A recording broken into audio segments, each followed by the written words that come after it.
శాసన మండలిలో ప్రతిపక్ష నాయకులు మాజీ స్పీకర్ గారు గౌరవనీయులు మధుసూదనాచారి గారు, అదేవిధంగా మాజీ మంత్రివర్యులు పెద్దలు శ్రీనివాస్ గౌడ్ గారు, మాజీ మంత్రివర్యులు శ్రీ జోగు రామన్న గారు, ఇంకా గౌరవ శాసనసభ్యులు కేపీ వివేక్ గారు, గౌరవనీయులు మన కాలేరు వెంకటేష్ గారు, శాసన మండలిలో డిప్యూటీ చైర్మన్ గారు బండా ప్రకాష్ గారు, ఇంకా చాలా మంది సీనియర్ నాయకులు, మాజీ శాసనసభ్యులు, కార్పొరేషన్ల మాజీ అధ్యక్షులు, బలహీన వర్గాలకు సంబంధించిన ప్రతినిధులు, భారత రాష్ట్ర సమితి ముఖ్య నాయకులు, అందుబాటులో ఉన్నవాళ్ళు, ఇంకా చాలా మంది రాలేకపోయినారు, అందుబాటులో ఉన్నవాళ్ళు, అదే మాదిరిగా తెలంగాణ సర్పంచ్ల సంఘం అధ్యక్షులు, తెలంగాణ ఎంపీటీసీల సంఘం కార్యవర్గ సభ్యులు అధ్యక్షులు, తెలంగాణలోని స్థానిక సంస్థల ప్రజాప్రతినిధుల ఐక్య కార్యాచరణ సమితి నుంచి కూడా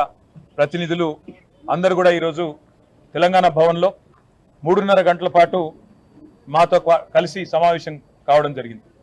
ప్రధానంగా ఇందులో ఈరోజు కాంగ్రెస్ పార్టీ రాష్ట్రంలోని బలహీన వర్గాలకు చేస్తున్న మోసం, నవంబర్ 10, 2023 నాడు కామారెడ్డి పట్టణంలో బీసీ డిక్లరేషన్ పేరిట బలహీన వర్గాలను మోసం చేసిన వైనం గురించి చాలా విస్తృతంగా ఈరోజు చర్చించడం జరిగింది. దాదాపుగా 20-25 మంది తమ తమ అభిప్రాయాలను పూర్తి స్థాయిలో మరి వివరంగా చెప్పడం కూడా జరిగింది. ప్రధానంగా ఈరోజు ఈ సమావేశంలో అనుకున్నది ఏంటి అంటే, భారత రాష్ట్ర సమితి తరపున పెద్దలు తెలంగాణ తొలి ముఖ్యమంత్రి కేసీఆర్ గారి ఆదేశం మేరకు మేము కాంగ్రెస్ ప్రభుత్వాన్ని డిమాండ్ చేస్తూ ఉన్నాం. మీరు ఖచ్చితంగా కామారెడ్డిలో ఇచ్చిన బీసీ డిక్లరేషన్లోని ప్రతి హామీని అమలు చేసేదాకా తప్పకుండా ప్రధాన ప్రతిపక్షంగా మీ వెంటబడతాం. రాష్ట్రంలోని బలహీన వర్గాల పక్షాన మిమ్మల్ని అడుగడుగున నిలదీస్తూనే ఉంటామనే మాట నేను విజ్ఞప్తి చేస్తా ఉన్నా. ఇందులో ప్రధానమైనది ఇవాళ రాజ్యాధికారంలో ముఖ్యంగా స్థానిక సంస్థల్లో వాటా పెంచుతామని చెప్పిన మాట, 42% రిజర్వేషన్లు అమలు చేస్తామనే మాట ఏదైతే కాంగ్రెస్ పార్టీ చెప్పిందో, కాంగ్రెస్ పార్టీని మేము ఈరోజు డిమాండ్ చేసేది ఏమంటే, సమగ్ర కులగణన వెంటనే స్టార్ట్ చేయండి, మాటలకే పరిమితం కాకండి. సమగ్ర కులగణన వెంటనే ప్రారంభించి మరి 42% రిజర్వేషన్ల అమలును కూడా చట్టబద్ధం చేయాలని, నవంబర్ 10 లోపల ఈ ప్రక్రియ పూర్తి చేయాలని చెప్పి మేము డిమాండ్ చేస్తా ఉన్నాం. ఎందుకంటే మాట ఇచ్చి సరిగ్గా నవంబర్ 10కి సంవత్సరం నిండుతుంది కాబట్టి నవంబర్ 10 లోపల ఈ కార్యక్రమాన్ని పూర్తి చేయాలని, ఒకవేళ మీరు చేయని పక్షంలో తప్పకుండా బలహీన వర్గాల బిడ్డల తరపున భారత రాష్ట్ర సమితి మరి పెద్దలు కేసీఆర్ గారితో కూర్చొని మేమందరం కూడా చర్చించి తప్పకుండా ఏ రకంగా ముందుకు పోవాలి, మరి కాంగ్రెస్ కనుక మాట తప్పితే అనే విషయాన్ని కూడా ఆలోచించి ప్రకటిస్తామని చెప్పి కూడా తెలియజేస్తా ఉన్నాం.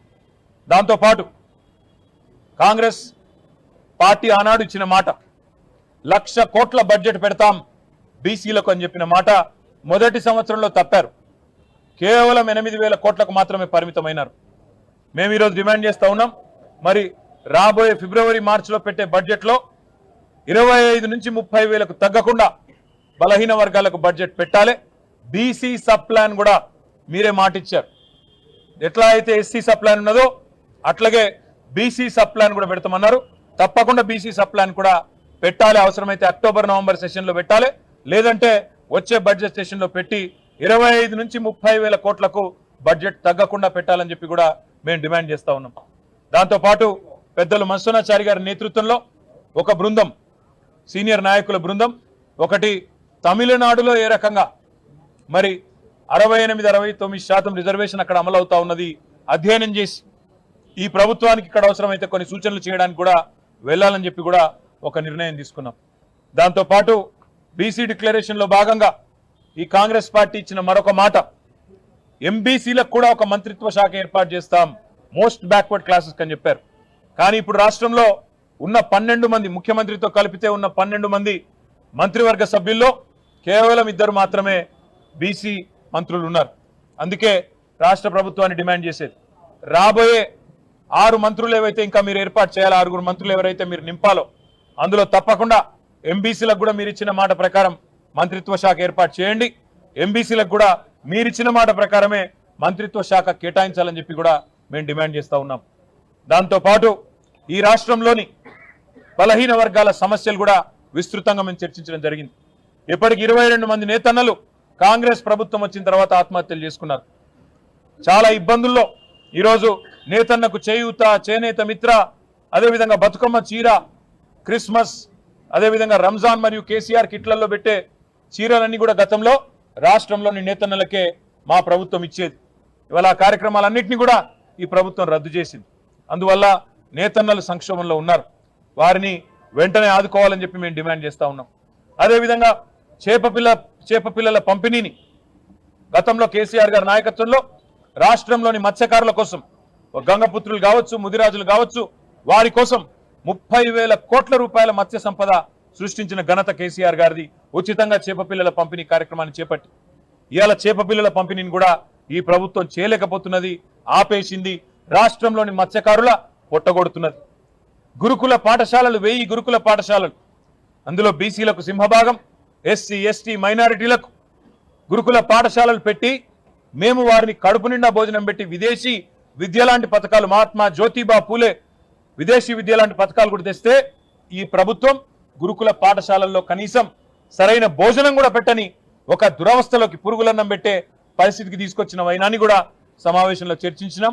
మేము బృందాలుగా విడిపోయి ఇటు నేతన్నలు కానీ, అటు గురుకులాల్లో సమస్యలు కానీ, ఇటు మత్స్యకారుల సమస్యలు కానీ, బలహీన వర్గాలకు సంబంధించిన బిడ్డల సమస్యలన్నింటినీ కూడా, అవి చేతి వృత్తులు కావచ్చు, ఇతర సమస్యలు కావచ్చు, వాటి విషయంలో కూడా ఇప్పటి నుంచి క్రియాశీలంగా పనిచేయాలనే నిర్ణయాన్ని కూడా తీసుకున్నాం. బృందాలుగా విడిపోయి మేమందరం కూడా సీనియర్ నాయకులం ఎక్కడి వారం అక్కడ క్షేత్రస్థాయిలో విస్తృతమైన పర్యటనలు చేయాలని చెప్పి కూడా నిర్ణయం తీసుకున్నాం. ఈ ప్రభుత్వం మీద ఈ పర్యటనల ద్వారా ఎక్కడికక్కడ సమస్యలను ప్రభుత్వ దృష్టికి తీసుకొస్తూ వారికి ఇచ్చిన మాటలను గుర్తు చేస్తూ, ఎందుకంటే చాలా మాటలు ఇచ్చారు, చెప్తే చాంతాడంతో ఉన్నది లిస్టు. ఆ బీసీ డిక్లరేషన్లోనే దాదాపు 50 నుంచి 70 హామీలు ఉన్నాయి. వాటన్నిటిని కూడా పూర్తి చేసేదాకా, అమలు చేసేదాకా పోరాటం కొనసాగించాలని చెప్పి కూడా నిర్ణయం తీసుకున్నాం.